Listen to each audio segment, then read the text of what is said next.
What if Anakin Skywalker had stayed at the temple instead of rushing to the Chancellor? Anakin had made his choice. Although not happy about Master Windu going alone, he would honor his word and wait for him. But Master Windu would not return. All of the Jedi would fall to Palpatine in his office, and time was of the essence. He could not wait any longer to see if Anakin would come around. Order 66 was set into motion. Anakin back in the temple would feel life ceasing to exist across the entire galaxy. Confused, he needed to find Master Windu. He would rush to the hangar within the temple when then he would see it. The 501st, his legion of clones were marching into the temple. Seconds later, they would open fire on the Jedi. Anakin decided to stay and defend the temple. He didn't understand why the clones would do this, but he didn't have time to think about it. He would gather up all the younglings, defeating any trooper that would get in his way. He would hand them off to Kelleran Beck, telling him he needs to go back to help the rest. If he does not make it out, to let Senator Amidala know what has taken place this night. Anakin's return to the Jedi Temple, though valiant, came at a great cost.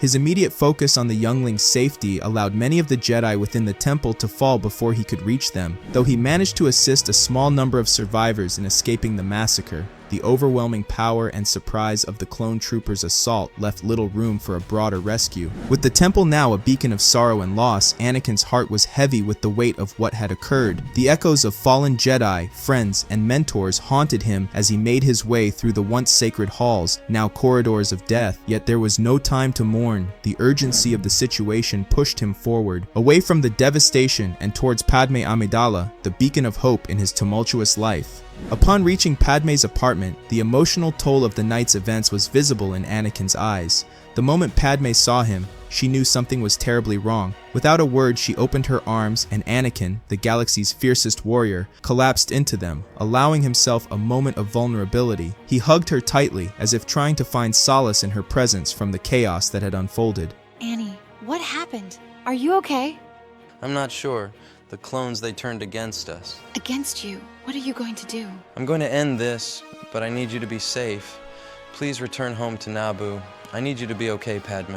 With the grim realization of Chancellor Palpatine's betrayal, Anakin, Yoda, and Obi-Wan convene, united by a shared urgency to prevent the rise of the Empire.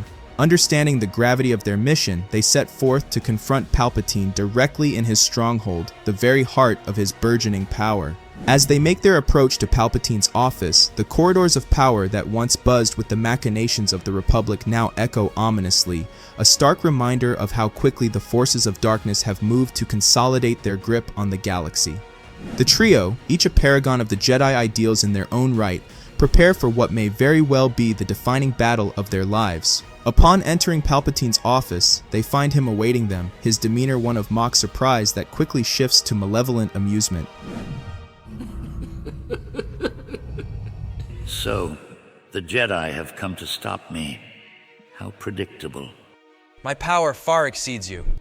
I can sense anger within you. It gives you focus. Provoked by Palpatine, Anakin lunged at him with determination. However, Palpatine swiftly dodged the attack, using the Force to counter swiftly. He seized Anakin with an invisible grip and hurled him against the wall, rendering him unconscious. At this, Obi-Wan and Yoda advanced, ready to confront the Sith Lord. Palpatine, revealing a pair of lightsabers, engaged them with a mastery that demonstrated his deep expertise in combat. Infusing his blades with Force lightning, he enhanced their lethal capability, making his attacks even more formidable. Obi-Wan, caught off guard by the intensity of Palpatine's onslaught, was quickly overwhelmed. A stray strike nicked his leg, forcing him to retreat momentarily. Now, it was Yoda facing Palpatine in a singular duel, a true test of strength between the dark and the light. As the duel between Yoda and Palpatine raged on, the clash of their lightsabers illuminated the dark corridors with a fierce glow, casting long shadows that danced on the walls. Each combatant displayed a profound mastery of the Force, with Yoda moving with a speed and agility that belied his age, countering Palpatine's ferocious attacks with precision. The fight was evenly matched at first, with neither side giving quarter. Yoda's movements were a blur, his small form darting around Palpatine's defenses, striking with pinpoint accuracy. Palpatine, for his part, met Yoda's agility with overwhelming power, his attacks fueled by the dark side, aiming to crush the resolve of the Jedi Grand Master. However, as the battle wore on, the toll of the relentless combat began to show on Yoda. Despite his incredible skill and the depth of his connection to the Force, his physical body could not escape the ravages of time. Gradually his movements slowed, his breaths became labored, and his defenses began to falter under the relentless onslaught of Palpatine's power. Palpatine, sensing Yoda's waning strength, pressed his advantage with ruthless efficiency. He unleashed a torrent of Force lightning, interspersed with swift, brutal lightsaber strikes, each one pushing Yoda further back, each one a test of Yoda's failing strength. In the end, it was not just the physical exhaustion that overcame Yoda, but the realization of the magnitude of the darkness arrayed against the light.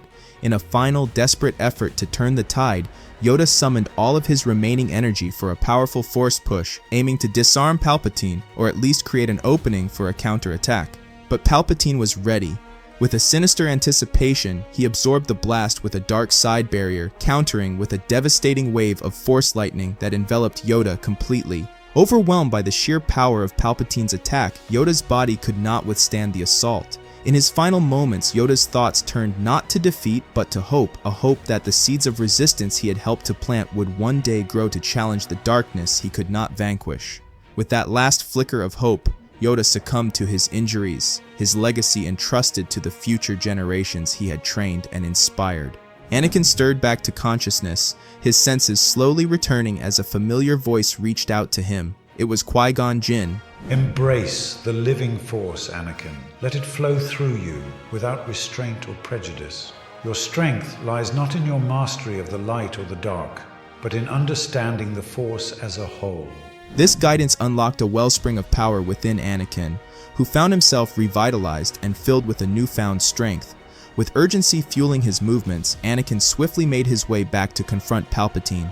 As Anakin re-entered the fray, his newly discovered strength pressed Palpatine to his limits. Throughout their intense battle, Anakin taunted Palpatine with his failures, though without directly speaking.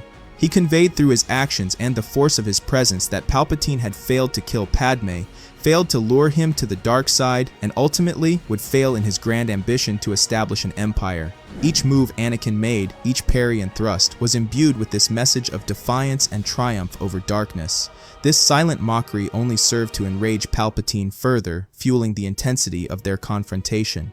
As the duel intensified, Palpatine's immersion in the dark side became his greatest strength, granting him a formidable advantage. His power surged, overwhelming Anakin bit by bit.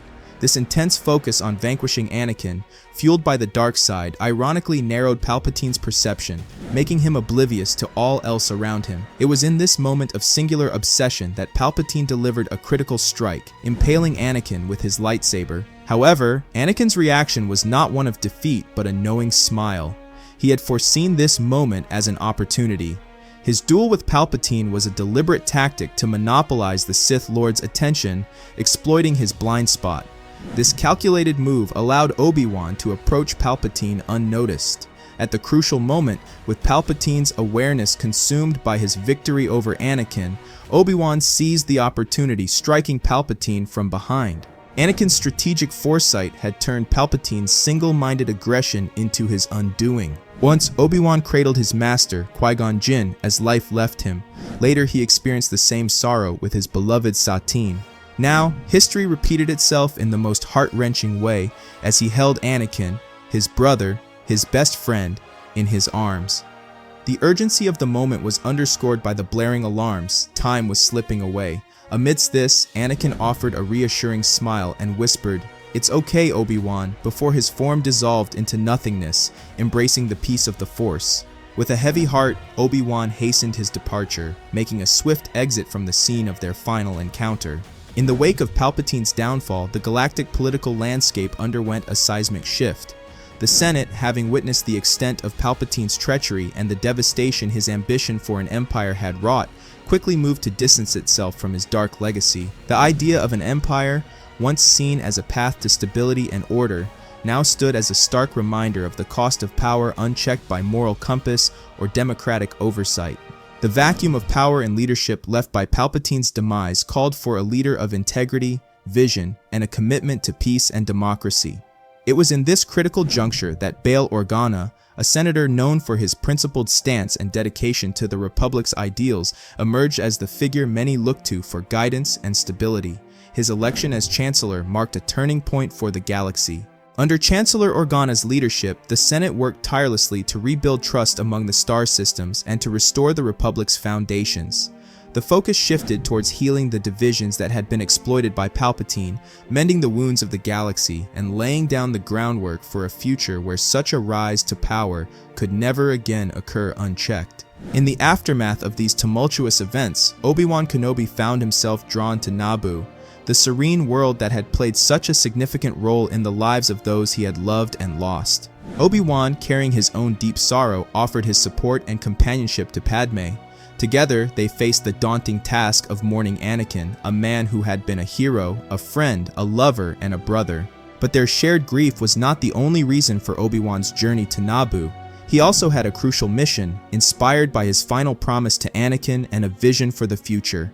Anakin's children, the twins Luke and Leia, represented hope, not only for Anakin's legacy, but for the future of the galaxy and the Jedi Order.